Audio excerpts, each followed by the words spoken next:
আব্দুল কাদের জিলানী জাহাজের মধ্যে উঠে গেল। ছোট্ট মানুষ, ইলমে দিন শিক্ষা করার জন্য রওনা হয়ে গেলেন। জাহাজের মধ্যে ডাকাতি আরম্ভ হয়ে গেল। সবার থেকে মাল নিতেছে। আব্দুল কাদের জিলানী ছোট মানুষ, সবার থেকে মাল নেওয়ার পরে আব্দুল কাদের জিলানীর কাছে আইসা কয়, ও বালক, তোমার কাছে কোনো টাকা পয়সা আসেনি? আব্দুল কাদের জিলানী মনে পড়ে গেল, মা তো বলেছে সর্বদা কি বলতে? সবাই কন, সবাই বলেন সত্য কথা বলতে। আব্দুল কাদের জিলানীর সার্চ পর্যন্ত করে নাই, বলতে পারতো আমার কাছে কোনো সম্পদ নাই। আব্দুল কাদের জিলানী ডাক দেয়া কয়, ও ডাকাতের ভাইয়েরা, আমার কাছে সম্পদ আছে, তবে গুপ্ত জায়গায়, একটু অপেক্ষা করেন, আমি আপনাদেরকে গুপ্ত জায়গা থেকে, গোপন জায়গা থেকে মুদ্রাগুলো বাহির করে দেই। আমার আম্মা জানের শিক্ষা, কখনো মিথ্যা বলা যাবে না। জামাটা খুলে নিজের সেলাইকৃত থেকে ওই সেলাইটা খুলিয়া ওই মুদ্রাগুলো বাহির করে ডাকাত দলের কাছে বসে দেয়। ডাকাতের যে লিডার ডাক দেয়া কয়, ও ডাকাতের দলেরা থামো, তাকাইয়া দেখো এই ছোট্ট বালকের ভিতরে আল্লাহর কত ভয়। ডাক দেয়া কয়, ও বালক, তুমি কেন মিথ্যা বললে না? তুমি তো বলতে পারতে তোমার কাছে কোনো মাল নাই, সেলাই খুলে তুমি কেন টাকাটা আমগো দিলা? এবার আব্দুল কাদের জিলানী বলে, আমার মায়ের শিক্ষা, মিথ্যা বললে আমার আল্লাহ কবিরা গুনাহ দেয়, জাহান্নামে জ্বলতে হবে। দুনিয়ার মাল চলে যাক যাক, এতে আমার কোনো আফসোস নাই।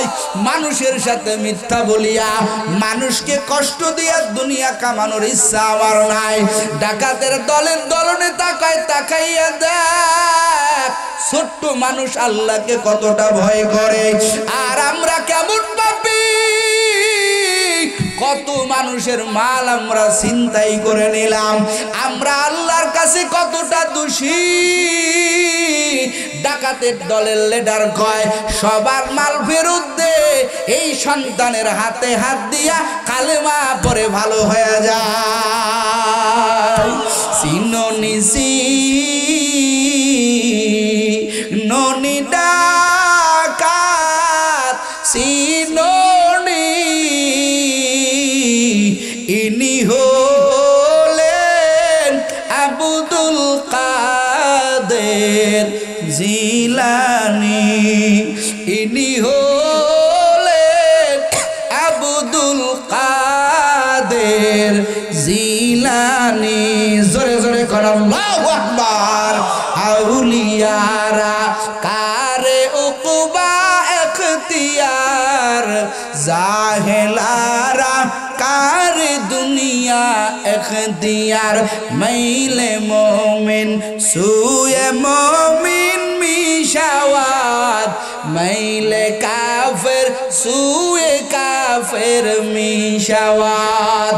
ও যুবকের দল, ও কলিজার টুকরা আমার ভাইয়েরা, সত্য মানুষকে মুক্তি দেয়, মিথ্যা মানুষকে ধ্বংস করে। আমার আল্লাহ পাক বলেন, ওয়াকুলু কাউলান সাদিদা, ও বান্দা সর্বদা সত্য বলো, সত্য বলো। জবানটাকে কন্ট্রোল করো রে যুবক, জবান কন্ট্রোল করে চলো, সত্য কথা বলো। আমার আল্লাহ একটা কথার দ্বারা তোমাকে কালেমাওয়ালা মুসলমান বানায় দিতে পারে। আল্লাহ পাক তোমার মেহমান বানাইয়া কবর নিতে পারে। একটু জোরে কন্যা সুবহানাল্লাহ। নবী আমার দাওয়াত দিয়েছেন, ইয়া সবাহা কুলু লা ইলাহা ইল্লাল্লাহ, ও সম্প্রদায়ের দল, তোমরা আমার কথাকে সত্যায়ন করো। এ আমার গোত্রের লোকেরা, কুলু লা ইলাহা ইল্লাল্লাহ, তোমরা এক আল্লাহকে আল্লাহ বলে মেনে নাও, আমাকে নবী বলে মেনে নাও। সবাই স্বীকার করে, কিন্তু তার আবু লাহাব ডাক দিয়া কয়, তাব্বাল্লাকা ইয়া আবি মুহাম্মদ, তাব্বাল্লাকা ইয়া মুহাম্মদ, এ আব্দুল্লাহর বেটা মুহাম্মদ, তুই ধ্বংস হয়ে যা। নবীর কথা সত্যায়ন করলো না, আবু লাহাব ধ্বংস হয়ে গেল। যে আবু লাহাব কয়, এরে মুহাম্মদ তুই ধ্বংস হয়ে যা। আমার নবী বড় মন খারাপ, একটা পাথরের টুকরা নিয়ে নবীর দিকে নিক্ষেপ করে। আমার নবীর নিক্ষেপ করে কয়, আব্দুল্লাহর বেটা মুহাম্মদ তুই ধ্বংস হয়ে যা। আমার আল্লাহ কয়, ও পয়গম্বর মন খারাপ করবেন না, আপনি ধ্বংস হবেন না। আমার আল্লাহ সূরা নাজিল করে বলেন তাব্বাত ইয়াদা আবি লাহাবি ওয়া তাব। জোরে কোন আল্লাহু আকবার। এই নবীর উম্মতের দল সত্য মানুষকে মুক্তি দেয় আর মিথ্যা মানুষকে ধ্বংস করে। নবী আমার এক যুদ্ধে, নবী আমার একটা পাহাড়ের তলদেশে আরাম করতেছেন। এক রাখাল, যেই রাখালটা কালো আসওয়াদ নামক রাখাল, এক ব্যক্তির ছাগলের দল চড়াইতেছেন। সংবাদ পেয়ে গেলেন ওই মুসলমানদের নেতা আব্দুল্লাহর বেটা মুহাম্মদ অমুক পাহাড়ের নিচে রেস্ট করতেছেন, আরাম করতেছেন। এবার রাখাল ছাগলের দলকে রাইকা মুহাম্মাদের কাছে চলে আসলেন, আমগো পয়গম্বরের কাছে চলে আসলেন। নবীরে ডাক দেয়া কয় পয়গম্বর, আমি যদি এই মাত্র কালেমা পড়ি মুসলমান হয়ে যায়, আমার ফায়দাটা কি? আমার নবী ডাক দেয়া কয় ও রাখাল ভাই, তুমি যদি এখন কালেমা পড়ে মুসলমান হও, আমি নবী তোমারে বুকে টেনে নিব। কারণ ইসলামের মধ্যে কোনো ভেদাভেদ নাই, কোনো খারাপ মানুষকে, কোনো কালো মানুষকে তুচ্ছ তাচ্ছিল্য করে না। আমার নবী সবাইকে বুকে টেনে নেয়। এবার ওই ব্যক্তি রাখাল ডাক দিয়া কয় পয়গম্বর, সত্যি কি আপনি আমি রাখাল হওয়ার পরেও আপনার বুকে আমাকে ঠাঁই দিবেন? আমার নবী কয় রে রাখাল, ইসলাম ধর্ম তুমি চিনো না, এখন তুমি যদি কালেমা পড়ো, আমি নবী তোমারে কথা দিলাম আমি তোমাকে বুকে টেনে নিব। একটু জোরে কন্যা সুবহানাল্লাহ। ও নবীর উম্মতেরা, ও রানীনগরের মুসলমান পর্দার আলের আম্মাজান, এই রাখাল আর দেরি করে না, আমার নবীর হাতে হাত দিয়া কালেমা পড়ে মুসলমান হয়ে যায়। একটু জোরে কন্যা সুবহানাল্লাহ। রাখাল ডাক দিয়া কয় রে নবী, কালেমা পড়ে মুসলমান হইলাম, এখন আমার কাজটা কি? নবী আমার বলেন তোমার সর্বপ্রথম কাজ, তুমি যেই ব্যক্তির ছাগলের চড়ানোর জিম্মাদারি নিছো, এই ছাগলগুলো তাকে বুঝে দিয়ে আসো। রাখাল চলে গেলেন, ছাগলগুলো নিয়ে ছাগলের মালিককে ছাগল বুঝিয়ে দিলেন। এবার রাখাল রাহমাতুল লিল আলামিনের কাছে আসলেন, নবীরে ডাক দেয়া কয় নবী ও পয়গম্বর, এখন আমার কাজটা কি? আমার নবীর টাইমের দিকে তাকাইয়া দেখেন, এখন কোনো নামাজের সময় না, এখন কোনো রোজার সময় না। যেই বান্দার আমলে কোনো নামাজের ইবাদত নাই, যেই বান্দার আমলে রোজার কোনো ইবাদত নাই। আমার নবী কয় ও রাখাল, এখন কোনো রোজার সময় না, এখন কোনো নামাজের সময় না, এখন একটা সময় তরবারি নিয়ে রণাঙ্গনে ঝাঁপায়া পড়া। ওই রাখাল ডাক দেয়া কয় নবী গো, এখন যদি আমি তরবারি নিয়ে রণাঙ্গনে ঝাঁপায়া পড়ি, আমার আল্লাহর কাছে আমি কি মাকবুল হব? আমি যদি শহীদ হয়ে যাই, আমার আল্লাহ কি কবুল করবে? আমার নবী কয় অবশ্যই আমার আল্লাহ তোমাকে কবুল করবেন। একটু জোরে কন্যা সুবহানাল্লাহ। ওই রাখাল এক সেকেন্ড দেরি করে নাই। ও নবীর উম্মতের দল, এই রাখাল তরবারি নিয়ে যুদ্ধের ময়দানে ঝাঁপায়া বললেন, তুমুল বেগে যুদ্ধ করতেছে রে যুবক। এক পর্যায়ে যুদ্ধ করতে করতে করতে এই রাখাল রণাঙ্গনের শহীদের অমীয় সুদা আল্লাহর দরবারে শহীদের মর্যাদা পেয়ে গেলেন। একটু জোরে কন্যা সুবহানাল্লাহ। যুদ্ধ শেষ হয়ে গেছে।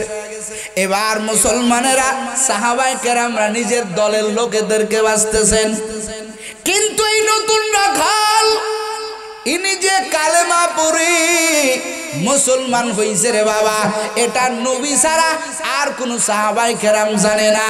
এবার সাহাবায়ে কেরাম এই লাশটা দেখিয়া দেখে আমগো লাইনে পড়ে আছে।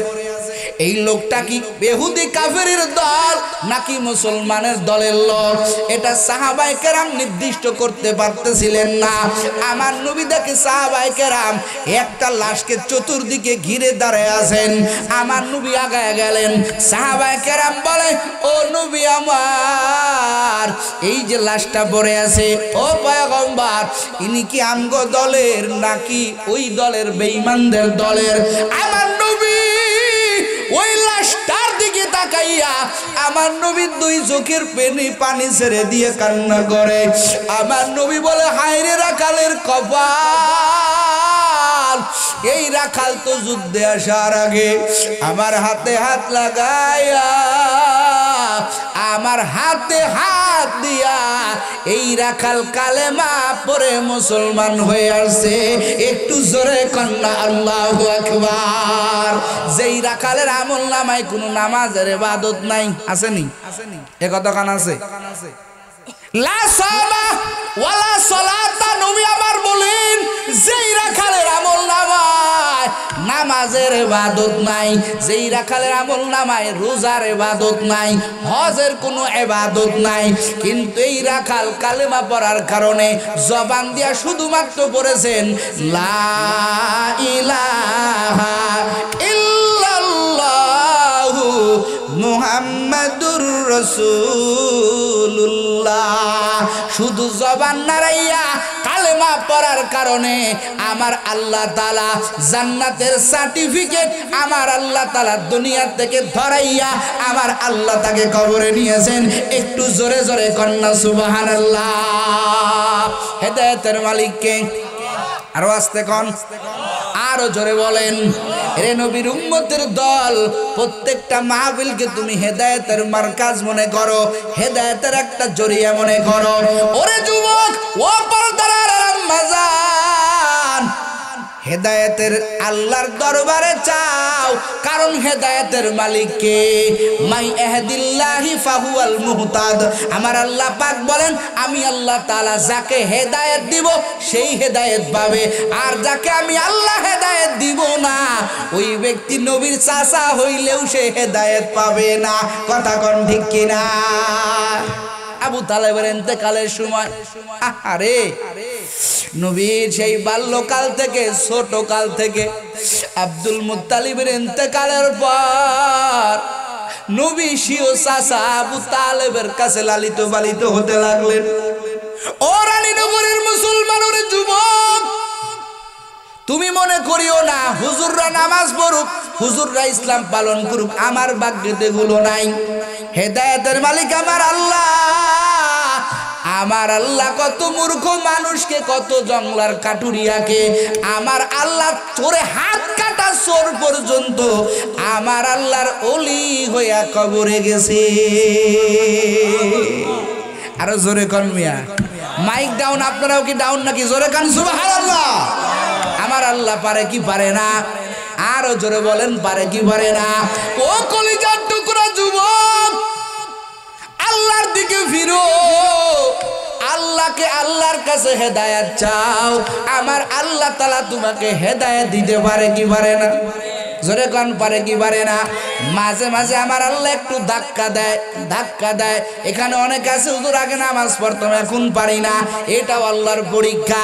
তুমি আল্লাহর দরবারে চাও, আল্লাহর কাছে ফিরে আসো, আমার আল্লাহ তোমাকে হেদায়েত দান করেই কবরে নেবেন। কথা কোন ঠিক কিনা?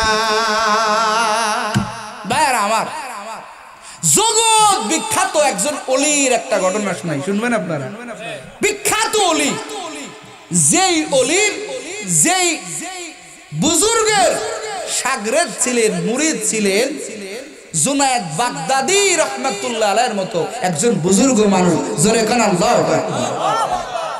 শায়েখ শিবলি যার মুরিদ, যার জেহেনের ভিতরে রে যুবক 30,000 হাদিস সনদ সহকারে মুখস্থ। একটু জোরে কোন সুবহানাল্লাহ। 30,000 হাদিসের হাফেজ। একটু জোরে কোন আল্লাহু আকবার। এরে নবীর উম্মতের দল, এই লোকটার নাম হলো শায়েখ আব্দুল্লাহ উন্দুলুসি রহমাতুল্লাহি আলাইহি, আবু আব্দুল্লাহ উন্দুলুসি রহমাতুল্লাহি আলাইহি। যেই আল্লাহর বান্দা বুজুর্গ, ইরাকের জমিন ফুরাত নদীর তীরে যার খানকা, এই আল্লাহর বান্দা 30,000 হাদিসের হাফেজ, 40,000 মুরিদের পীর। একটু জোরে কোন আল্লাহু আকবার। সনদ সহকারে, যার হাদিস মুখস্থ। মুরিদদের নিয়া শায়েখ শিবলি জুনায়েদদের মতো লোকদেরকে নিয়া একটা সফরে রওনা হয়ে গেলেন। খুব খেয়াল করেন, আল্লাহর বান্দা আগাইতেছেন, আগাইতে আগাইতে একটা খ্রিস্টান এলাকার ভিতরে চলে গেলেন। এই খ্রিস্টান এলাকায় যাওয়ার পর এক জায়গা আল্লাহর বান্দারা মুরিদদের সহকারে অবস্থান করলেন। আল্লাহর বান্দা আবু আব্দুল্লাহ উন্দুলুসি রহমাতুল্লাহি আলাইহি, আল্লাহর বান্দা আগাইতেছে, হঠাৎ করে যাইয়া ওই খ্রিস্টান মিশনারির ওই খ্রিস্টানদের এলাকায় একটা কূপের কিনারায় গেল। কূপের কিনারায় যাওয়ার পর আল্লাহর বান্দা এত বড় বুজুর্গ, যেই বুজুর্গ কয় হাজার হাদিসের হাফেজ, কথা হয় না কা, 30,000 হাদিসের হাফেজ, 40,000 মুরিদের পীর। এই আল্লাহর বান্দা কিতাবের মধ্যে লেখে ও রানীনগরের মুসলমান, আল্লাহর বান্দা তাকাইছেন একটা কূপের দিকে। কূপের দিকে তাকাইয়া দেখে খ্রিস্টানের মেয়েরা কাকে কলসি নিয়ে ওই কূপের থেকে পানি নিয়ে চলে যায়। ওই মেয়েদের মধ্যে একটা মেয়ে ছিল সুন্দর চেহারা। আল্লাহর বান্দা এই আবু আব্দুল্লাহ উন্দুলুসি হঠাৎ করে নজর বলল ওই খ্রিস্টান মহিলার দিকে, ওই মেয়েটার দিকে। এমন নজর পড়ছে আল্লাহর বান্দার চোখ আর ফেরে না। মুরিদেরা বলে, হুজুর চলেন, অনেক সময় রেস্ট হয়ে গেছে, এখন আমরা আগায় যাই। শায়েখ শিবলি ঘটনা বর্ণনা করে বলেন, যে লোক 30,000 হাদিসের হাফেজ, 40,000 পীরের মুরিদ, 40,000 মুরিদের পীর, এত বড় বুজুর্গ আল্লাহর বান্দা এবার কয় তোরা যা, আমি এখান থেকে আর যাব না। একটু জোরে কন আল্লাহু আকবার। বলে, হুজুর কেন যাবেন না? বলে, তোরা চলে যা। কেন? বলে, ওই যে একটা মেয়ে দেখছো নাকি? বলে, হ্যাঁ দেখছি, খ্রিস্টানদের মেয়ে।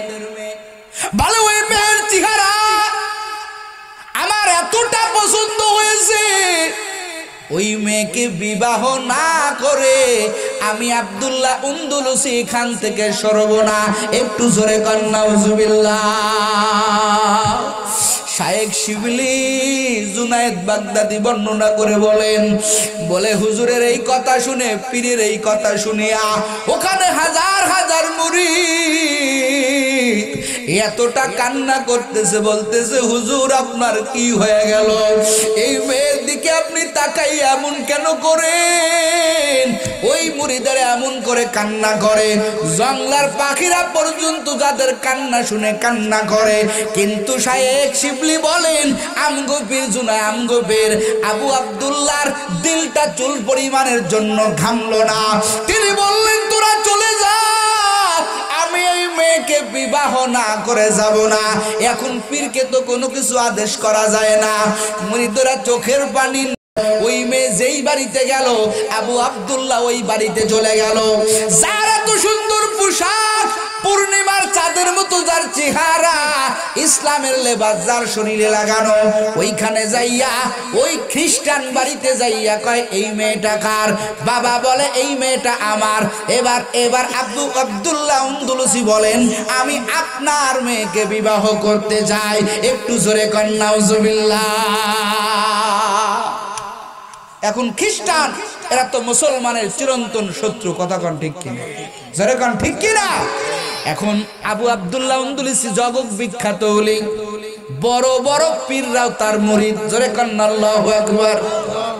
এবার খ্রিস্টান তাকা দেখে মুসলমানদের বড় একজন পীর আমার বাড়ি হাজির, আমার মেয়েকে বিবাহ করতে চায়, সুযোগ পাইছি, ওরে সিস্টেমে আমি খ্রিস্টান বানাবো। একটু জোরে কর নাউজুবিল্লাহ। আজকে বাংলাদেশের মধ্যে বিভিন্ন জায়গায়, ওই পঞ্চগড় চলে যান, ওদিকে পাহাড়ি এলাকায় চলে যান, টেকনাফে চলে যান, হাজার হাজার খ্রিস্টান মিশনারিরা টাকা পয়সা লোভ দিয়ে আমগো বাংলাদেশের সরল মনা মুসলমানদেরকে রাতের আধারে খ্রিস্টান বানাইতেছে, কথা বল ঠিক কিনা? এদেরকে রুখতে হবে, এদেরকে বাংলাদেশ থেকে তাড়িয়ে দিতে হবে। কথা কোন ঠিক কিনা? এই বাংলাদেশে কোনো খ্রিস্টান মিশনারি থাকতে পারে না, এটা শাহজালালের দেশ, শাহপরানের দেশ। কথা কোন ঠিক কিনা? এবার ইহুদি বাবা খ্রিস্টান বাবা কয় সুযোগ একটা পাইছে, কয় আমার মেয়েকে বিবাহ করবা? বলে হ্যাঁ। বলে আমার 3টা শর্ত আছে। জোরে কোন কয়টা? জোরে কোন কয়টা?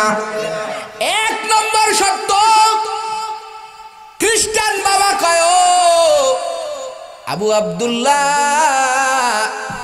আমার মেয়েকে যদি বিবাহ করতে চাও, তোমার 1 নম্বর শর্ত হলো 1 বছর তোমাকে অপেক্ষা করা লাগবে। কয় বছর? জোরে কোন কয় বছর? 1 বছর অপেক্ষা করা লাগবে। 2 নম্বর শর্ত, ও আবু আব্দুল্লাহ, তোমার শরীরের সমস্ত পোশাক খুলে ফেলতে হবে। আমগো খ্রিস্টানের পোশাক ক্যাপ টাই, দাড়ি, ক্যাপ টাই, শার্ট প্যান্ট এগুলো পরতে হবে। এবার আবু আব্দুল্লাহ কেমন হয়ে গেল? আবু আব্দুল্লাহকে আপনি যতগুলো শর্ত দেবেন, আমি আপনার মেয়ের বিবাহ করার জন্য সব শর্তে রাজি হয়ে গেলাম। একটু জোরে কোন নাউজুবিল্লাহ। আর একটা শর্ত। এবার খ্রিস্টান বাবা ডাক দেয়া কয়, হে আবু আব্দুল্লাহ, তোমার 3য় নম্বর শর্তটা হলো আমার একটা শূকরের পাল আছে, এই শূকরের পালের রাখালগিরি করা লাগবে। আবু আব্দুল্লাহ বলেন, আপনি যতগুলো শর্ত দিবেন আমি আপনার মেয়ের বিবাহ করার জন্য সব শর্তে রাজি হয়ে যাব। শর্তগুলো মেনে আবু আব্দুল্লাহ নিজের গায়ের জুব্বা, নিজের মাথার পাগড়ি সব কিছু খুলে ফেলে। যেই লোকটা হলো 30,000 হাদিসের হাফেজ, 40,000 মুরিদের পীর, ওই পীর সাহেব জঙ্গলার মধ্যে শূকরের রাখালগিরি করে। টার্গেট হলো খ্রিস্টান মেয়েকে বিবাহ করবে। জুনায়েদ বাগদাদি শায়েখ শিবলি রহমাতুল্লাহি আলাইহি কান্নার আওয়াজ, কান্নার আওয়াজ। কয়েক মাস যাওয়ার পরে শায়েখ শিবলি বলেন, আমি আর জুনায়েদ বাগদাদি পরামর্শ করলাম, চলো ওই জায়গা, চলো আমাদের পীর সাহেবের অবস্থা দেখে আসি। শায়েখ শিবলি বলেন, একটা কাফেলা নিয়ে আমরা রওনা হয়ে গেলাম। ও রানীনগরের মুসলমান, শায়েখ শিবলি বলেন, আমরা জংলায় যাইয়া দেখি যেই লোক হলো 30,000 হাদিসের হাফেজ, 40,000 মুরিদের পীর, এই লোক মাথায় ক্যাপ পরিয়া, এই লোক ওরে গায়ের সমস্ত রাসূলের সুন্নাত তরিকার জামা বাদ দিয়া খ্রিস্টানদের জামা পরিয়া, ওই লোক এই রকম ভাবে শূকরের রাখালগিরি করতেছে। শায়েখ শিবলি বলেন, আমরা যাইয়া পীর সাহেবের হাতে ভাই জড়াইয়া এত পরিমাণ কান্না, এত পরিমাণ কান্না, আমাদের চোখের পানি আমাদের শায়েখের কলিজায় লাগে না। তাকাইয়া দেখি আমাদের কান্নায় শূকর পর্যন্ত কান্না করতেছে। আমরা আল্লাহর কাছে দোয়া করলাম, আয় আল্লাহ, আমাদের পীর সাহেবকে আপনি হেফাজত করেন, আয় আল্লাহ তাকে আপনি হেদায়েত দান করেন। আল্লাহর কাছে এতটা কান্না করতেছেন। শায়েখ শিবলি বলেন, আমগো পীর আমাকে বলতেছে, যা তোরা চলে যা, তোদের সাথে আমি যাব না, ওই খ্রিস্টান মেয়েকে বিবাহ না করে আমি যাব না। শায়েখ শিবলি বলেন, আমরা খুব কান্না করলাম, ওই জঙ্গলার ভিতরে কান্না করে করে করে গাছের পাতা পর্যন্ত ঝরতেছে। আল্লাহ আমগো কান্না কবুল করে নিলেন। আমরা কিছু দূর আগাইতেছি, সামনে যাইয়া দেখি একটা কুয়া, এই কুয়ার মধ্যে আমগো শায়েখ, আমগো পীর, 40,000 মুরিদের পীর, 30,000 হাদিসের হাফেজ, যে আল্লাহর বান্দা একটা কূপের মধ্য থেকে গোসল করে উলঙ্গ হইয়া ওই কূপের থেকে উঠছে। আমগো ডাক দেয়া কয়, শায়েখ শিবলি, আমারে একটা কাপড় দে। শায়েখ শিবলি বলেন, আমরা একটা কাপড় তাকে নিক্ষেপ করে দিলাম। আমগো পীর সাহেব গায়ের পানিগুলো মুছিয়া ওই কাপড় পরিধান করলাম, আমরা হুজুরকে নিয়ে রওনা হয়ে গেলাম ওই ইরাকের ফুরাত নদীর তীরে খানকায়। ওখানে যাওয়ার পরে শায়েখকে প্রশ্ন করলাম, ও শায়েখ আপনার অবস্থা এমন কেন হয়ে গেল? ওই খ্রিস্টান মেয়ের প্রতি আপনি কেন এত ধাবিত হয়ে গেলেন? শায়েখ এবার বলতেছে, এটা একটা কারণ আছে। আমি যখন তোমাদের কাছে নিয়ে রওনা হলাম, হঠাৎ করে আমার মনের ভিতরেই একটা কল্পনা জাগলো, যেহেতু আমি 30,000 হাদিসের হাফেজ, আমার মতো কেউ নয়, আমার মতো হেদায়েতওয়ালা কেউ নাই, আমার মতো এত দামি ব্যক্তি কেউ নাই। একটু অহংকার আমার মধ্যে আসলো। আমি এই অহংকার আসার পরে তাকাইয়া দেখি আমার বাম স্তনের নিচের থেকে একটা আলোর মতো কি যেন, ওরে আমার ওই বাম স্তনের নিচের থেকে একটা আলোর মতো কি যেন বাহির হয়ে গেল। আমার ওই জিনিসটা বাহির হওয়ার পরে খুদার কসম দিয়া বলতেছি, রে শায়েখ শিবলি, আমার কোরআনের একটা আয়াত মুখস্থ নাই। ওরে আমি 30,000 হাদিসের হাফেজ, একটা হাদিস আমার মুখস্থ নাই। আমার আল্লাহর কুদরতি খেলা শুরু হয়ে গেল। আমার চোখের সামনে ওই খ্রিস্টান মেয়েটাকে বলল, আমি তার প্রেমে পাগল হয়ে গেলাম। এবার শায়েখ বলে, রে শিবলি, ঠিকই পাগল হলাম, কিন্তু তাকে বিবাহ করতে পারি নাই। এইভাবে কিছুদিন চলতে লাগলো। ঘটনা বর্ণনা করতে গিয়া কিতাবলা বলেন, কিছুদিন পরে একটা মহিলা ঈশা মাঝে মাঝে একটা ব্যক্তি দিয়া এই শায়েখ শিবলি কি আবু আব্দুল্লাহ উন্দুলুসিকে খবর পাঠায়, আপনি পীর সাহেবকে একটু ডাক দেন, আমি কালেমা পড়ে মুসলমান হব। শায়েখ শিবলি তিনি বর্ণনা করে বলেন, একদিন, 2 দিন, 3 দিন আমি তাড়ায়া দিলাম, না না না, আমাদের পীরের কাছে কোনো মহিলাকে যাইতে দিব না। এক পর্যায়ে খবর পাঠায়, এই মহিলার কেউ না, তুমগো যেই পীর যেই খ্রিস্টান মেয়ের প্রেমে পড়েছিল, ওই খ্রিস্টান মেয়ে তার বাবার থেকে সরিয়া, তার বাবার ধর্ম বাদ দিয়া ওই খ্রিস্টান মেয়ে পাগলের মতো ছুটে আসছে, শায়েখের হাতে হাত দিয়া কালেমা পড়ে মুসলমান হবে। একটু জোরে কন্যা সুবহানাল্লাহ। শায়েখ শিবলি বলেন, আমি পর্দার ব্যবস্থা করে এই মেয়েটাকে শায়েখের হাতে হাত দিয়া শায়েখের বায়াত গ্রহণ করাইলাম। এই মেয়েটা কালেমা পড়ে মুসলমান হয়ে গেল। আবু আব্দুল্লাহ উন্দুলুসি রহমাতুল্লাহি আলাইহি তিনি এই মেয়েটাকে কিছু সবক দিলেন। এই মেয়েটা সবক পালন করে। মেয়েটাকে বলছে, ঠিক আছে, সবক পালন করতে থাকো, আমি তোমাকে বিবাহ করব। জোরে কন্যা সুবহানাল্লাহ। কিন্তু আমার আল্লাহর কি কুদরত, এই মেয়েটা খানকার ভিতরে, ও রানীনগরের মুসলমান, খানকার ভিতরে এই মেয়েটা সবক আদায় করে। হঠাৎ একদিন অসুস্থ হয়ে গেল।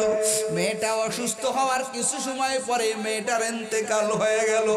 আবু আব্দুল্লাহ উন্দুলুসি মেয়েটার মরণের খবর শুনে 2 চোখের পানি ছেড়ে কাঁদলেন। আল্লাহর কাছে বললেন, রে মালিক, এই মেয়েটার জন্য তুমি আমারে পাগল বানাইছিলা, আমি কোন জগতে ছিলাম? এই মেয়েটা ইসলাম পালন করার জন্য বাবার মহব্বত ছেড়ে দিল, আমার কাছে আইসা কালেমা পড়ে মুসলমান হয়ে গেল। ওরে আমার সাথে জীবনের জুটি বাঁধবে, ও আল্লাহ, এই মেয়েটার তৌফিক হলো না। আল্লাহ গো, তোমার কাছে দোয়া করি, আল্লাহ, দুনিয়াতে আমাদের মুলাকাত হলো না, ও আল্লাহ, হাসরের ময়দানে জান্নাতের বাগানে আমাদের 2 জনের মুলাকাতের ব্যবস্থা করে দিয়েন। একটু জোরে জোরে কোন আল্লাহু আকবার। তার কয়েক বছর পরে এই আবু আব্দুল্লাহ উন্দুলুসি রহমাতুল্লাহ আলাইহির ইন্তেকাল হয়ে গেল। শায়েখ শিবলি এই ঘটনা শেষে বর্ণনা করে বলেন, শায়েখের ইন্তেকালের বেশ কিছুদিন পরে একদিন আমি স্বপ্নে দেখি আমগো সেই 30,000 হাদিসের হাফেজ আবু আব্দুল্লাহ উন্দুলুসি রহমাতুল্লাহি আলাইহি 40,000 মুরিদের পীর এই শায়েখের সাথে একদিন আমাদের স্বপ্ন যুগে দেখা হয়ে গেল। শায়েখ শিবলি বলেন, আমি স্বপ্নের মধ্যে প্রশ্ন করলাম, ও হুজুর আমগো পীর আপনার হালাত কেমন? এবার পীর সাহেব ডাক দেয়া কয়, রে শায়েখ শিবলি, আমার আল্লাহ আমার দোয়া কবুল করেছে, জান্নাতে আমার আল্লাহ ওই খ্রিস্টান মেয়ের সাথে বিবাহ বন্ধনে আবদ্ধ করে দিয়েছে। ও রানীনগরের মুসলমান, হেদায়েতের মালিক কে? আরো জোরে বলেন, আমার আল্লাহ হেদায়েতের মালিক। এই জন্য যুবক ও পর্দার আড়ালের আম্মা জানেরা, আমার আল্লাহর কাছে ফিরো, আমার আল্লাহর কাছে যাও। আমার আল্লাহ হেদায়েতের মালিক। আমার আল্লাহ কোন সময় কোন বয়ানের মাধ্যমে কোন হুজুরের বয়ানে কার দিলের তালা আমার আল্লাহ যে কখন খুলে দিবে তোমারও জানা নাই, আমারও জানা নাই। এই জন্য আল্লাহর কাছে কান্না করো। ও যুবক, হেদায়েত সবাই পাবে না। আমার নবী 13টা বছর কালেমার দাওয়াত দিল, আবু জেহেলের কপালে কালেমা জুটলো না। আবু জেহেল ওরে ছোট ছোট আল্লাহর বান্দার তরবারির আঘাতে আবু জেহেল মরে গেল। আবার আমার আল্লাহ কেমন? ওরে 27 বছরের যুবক হযরতে উমর, যেই উমর তরবারি নিয়ে বাহির হইছে মুহাম্মাদের গর্দান কাটবে, লাল উট 300 লাল উটের ঘোষণায় 300 লাল উটের লোভে ওমর বলে, ও মক্কার বেঈমানেরা, ও আবু জেহেল কারো লাগবে না, উটের ব্যবস্থা করো, তরবারি দাও, আমি আব্দুল্লাহর বেটা মুহাম্মাদের গর্দান এনে দিব। উমর রওনা হয়ে গেল লাল উটের অভাবে।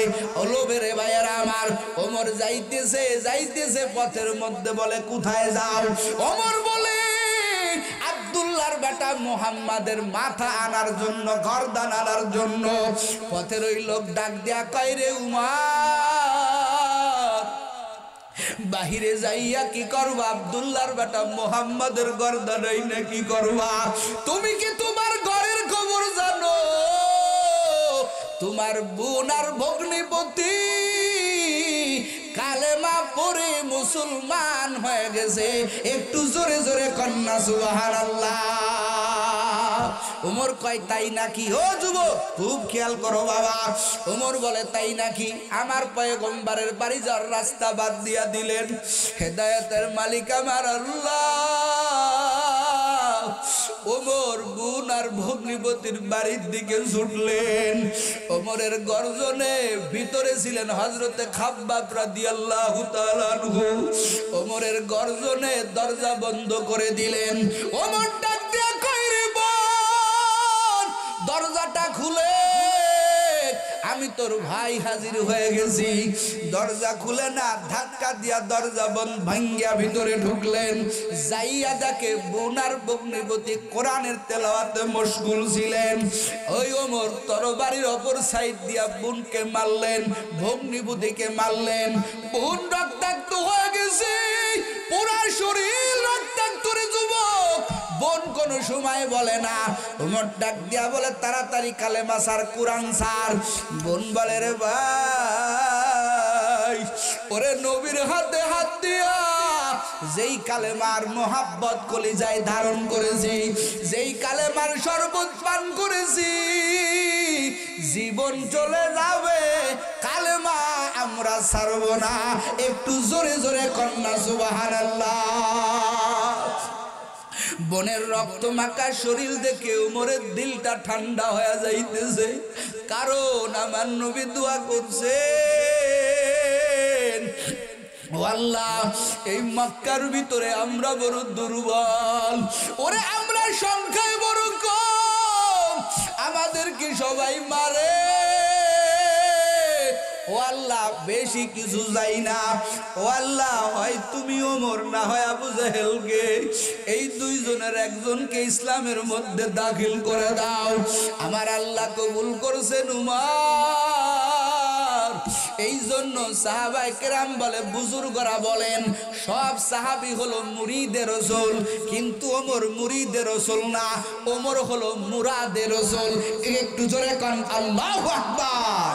সব সাহাবায়ে কেরাম মাতলুবে রাসূল, তলবে রাসূল, একজন মাত্র সাহাবী তলবে রাসূল না, একজন মাত্র সাহাবী যিনি হলেন মাতলুবে রাসূল। জোরে কোন আল্লাহু আকবার। ও নবীর উম্মতেরা, ওমরের দিল ঘামতেছে, কারণ উপর থেকে ফয়সালা শুরু হয়ে গেছে। ওমর কয়, বোন রে, এত মারলাম, এত মারার পরেও কেন তুই কালেমা ছাড়িস না? এর মধ্যে কি আছে, কি পড়তেছিলে আমার হাতে দে। আল্লাহর কুদরতি খেলা শুরু হয়ে গেল। একটু জোরে কোন আল্লাহু আকবার। ও নবীর উম্মতেরা, ওমর রাদিয়াল্লাহু তাআলা আনহু কুরআন ধরতে যায়। বোন বলে, রে ভাই, তোমার হাতে কুরআন দিতে পারবো না, এই কুরআন তো আমার মাওলার কালাম, ওযু ছাড়া তোমাকে কুরআন ধরা দিতে পারবো না, কুরআন স্পর্শ দিতে পারবো না। এবার ওমরকে ডাক দেয়া বলে, ভাই যাও ওযু করে আসো। প্র্যাকটিক্যাল শিখায় দিলেন। উমর, যেই উমর ঘর থেকে বাহির হইছে পয়গম্বরের মাথা আনার জন্য। এরে কলিজার যুবক, হেদায়েতের মালিক আমার আল্লাহ, আজকে তুমি কোরআনের মাজমা পছন্দ করো না, উলামায়ে কেরামকে পছন্দ করো না, মাদ্রাসা পছন্দ করো না, হুজুরদেরকে পছন্দ করো না। এরে যুবক, তোর আমরা বন্ধু, তোকে ভালো দিকে ডাকতেছি, আয়। তুই তো যেই দিকে চলো ওই দিকে তো জাহান্নাম, জাহান্নামের আগুন সহ্য করতে পারবি না। ওমর কয়, বোন রে, ঠিক আছে, আমি ওযু করে আসবো। এবার ওমর চলে গেলেন ওযু করতে। আমার আল্লাহ যাকে হেদায়েত দেয়, ওরে যুবক কেউ তাকে ফিরাইতে পারে না। ওমর ওযু করে আইসা কয়, বোন দে, তোদের ওই কিতাবটা আমার হাতে দে, আমি একটু পড়ি। ওমর রাদিয়াল্লাহু তাআলা আনহু আমার মাওলার কুরআন হাতে নিলেন। আরবি মানুষ আরবি পড়তে পারে। ওমর সূরা তাহা বাহির করে পড়তেছে, আর দুই চোখ দিয়ে দরদর করে পানি পড়া আরম্ভ হয়ে গেল। এরে যুবক, আজকে কোরআন পড়ো না, কোরআন যারা পড়ে এদেরকেও বোঝার চেষ্টা করো না। এই দুনিয়ার ভিতরে সবচাইতে উত্তম হলো যারা কোরআন পড়ে এবং পড়ায়। কথা কাও ঠিক কিনা? কারণ কোরআনের মতো দামি কোনো কিতাব, দামি কোনো বই পৃথিবীতে নাই। কথা বলেন ঠিক কিনা?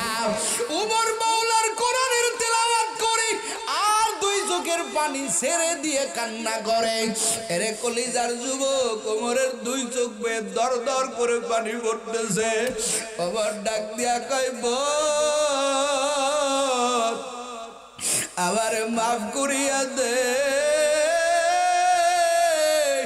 ওরে, এই কোরআনের কথা যদি এত সুন্দর হয়, না জানি আমার এই কোরআনের কথা বলনেওয়ালা আমার আল্লাহ কত সুন্দর। ওমরের দুই চোখ বেয়ে দর দর করে পানি পড়া শুরু হয়ে গেল। বোন রে কয়, বোন, আমি তো বড় অপরাধী, আমি তো বড় জালিম। ওরে, আমার মতো জালিম আর এই দুনিয়াতে কেউ নাই। আমি এই কোরআনের ধারক বাহক মুহাম্মাদের গর্দান আনার জন্য বাড়ি থেকে বাইর হইছে। আমারে তাড়াতাড়ি নিয়ে চলো, আমি পয়গম্বরের দরবারে যাইয়া কালেমা পড়ে মুসলমান হয়ে যাব। এরে যুবক, যেই উমর তরবারি নিয়া, যেই উমর মুহাম্মাদের গর্দান আনার জন্য বাহির হয়, দেখ আমার আল্লাহ হেদায়েতের মালিক, আমার আল্লাহ তাআলা কেমনে চাবিকাঠি ঘুরাইয়া দিলেন। ওমর বোনের সাথে রওনা হয়ে গেল, হাতে তরবারি।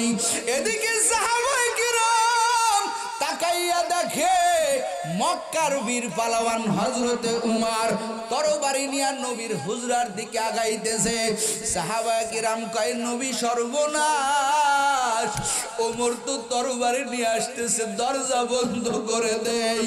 আমার নবী কয়, না রে, বন্ধ করিস না, ওমর আমাকে মারতে পারে না, ওমর নিজেই মরার জন্য আসতেছে, কারণ আমি আল্লাহর কাছে ওমরের ব্যাপারে আবেদন দিয়া রাখছি। ওমরকে আসতে দে, বাধা দিস না। সমস্ত সাহাবায়ে কিরাম কাঁপতেছে, কারণ ওমরের কঠিন শক্তি, কঠিন বীর পালোয়ান। ওমর দরজা খুলে দিয়েছে, ওমর রাসূলের সামনে হাঁটতেছে। সাহাবায়ে কিরাম তাকায় আছেন। নবী আমার কয়, সাইড করে দে, উমরকে আমার কাছে আসতে দে, কারণ আমার দিলের বড় তামান্না, আমি আল্লাহর কাছে কান্না করেছি আমার আবু বকর মার খায়, আমি নবীর একা পাইয়া বেঈমানেরা কত মারে, আবার আবু বকর একা পাইয়া কত মারে। আবু বকরের মারতে মারতে দাঁত মুখ ভেঙে ফেলছে, নাকটা বেঁকা করে ফেলছে, মুখটা বেঁকা করে ফেলছে, চোখের দিকে চাওয়া যায় না। ওই সময় আবু বকর এই চেহারা দেখিয়া আমার পয়গম্বর আল্লাহর কাছে দোয়া করছিলেন। আমার নবী কয়, উমর রে সাইড করে দে, উমর রে আমার দরবারে আসতে দে। উমর নবীর কাছে আইসা দুই চোখের পানি ছেড়ে দিছে, আর ডাক দেয়া কয়, রে নবী, আমার মতো জালিম আর এই দুনিয়াতে নাই, আমি যে কত বড় গুনাহগার, ওরে এই তরবারি নিয়ে আপনার গর্দান আনার জন্য আমি বাড়ি থেকে বাহির হয়েছিলাম, কিন্তু আমার আল্লাহ আমাকে হেদায়েতের নূর সিনার মধ্যে ভরপুর করে দিয়েছে। ও নবী, আপনি আমাকে তরবারি দিয়া দ্বিখণ্ডিত করে দেন, তার আগে আমারে পড়াইয়া দেন লা ইলাহা ইল্লাল্লাহু মুহাম্মাদুর রাসূলুল্লাহ। নবী আমার কালেমা পড়েছেন। ওমর নবী কয়, তোর স্থান তরবারির নিচে না, তোর স্থান আমি নবীর বুকে। একটু জোরে কন আল্লাহু আকবার। ওমর ওমর ইসলামের মধ্যে ঢুকে গেলেন। ওরে ঢুকতে ধরি ওই তরবারি নিয়ে ওমর তরবারি নিয়ে জ্বালাময়ী ভাষণ। ও মক্কার বেঈমানেরা, এতদিন ছিলাম তুঙ্গ পক্ষে, এখন আর তোমাদের পক্ষে নাই, আজ থেকে আমি ইসলামের পক্ষে। কে চাও তার বিবিকে বিধবা করতে, আমি ওমরের তরবারির সামনে আসো, আল্লাহু আকবার বলেন। কে চাও তার বাবা মাকে সন্তান হারা করতে, আসো আমার তরবারির সামনে আসো। আজকের থেকে ও নবী আমার গোপনে কোনো নামাজ হবে না, আজকের থেকে বাইতুল্লাহ প্রকাশ্যে আজান দিয়া সালাত আদায় হবে। একটু জোরে কান আল্লাহু আকবার। নারে তাকবীর, নারায়ে তাকবীর, নারায়ে তাকবীর। ইসলামের বিজয় হয়ে গেল। ও যুবকের দল, হেদায়েতের মালিক আমার আল্লাহ, আল্লাহর কাছে ফিরো, আল্লাহর কাছে কান্নাই জমা দাও, আল্লাহর কাছে চোখের পানি ফেলো, কারণ হেদায়েতের মালিক আমার আল্লাহ। ও পর্দার আড়ালের আম্মা জানেরা, ও কলিজার যুবক, চোখের পানি আল্লাহর কাছে জমা দাও, আল্লাহর কাছে ফিরো, ফিরো, ফিরো। আমার আল্লাহ হেদায়েতের মালিক।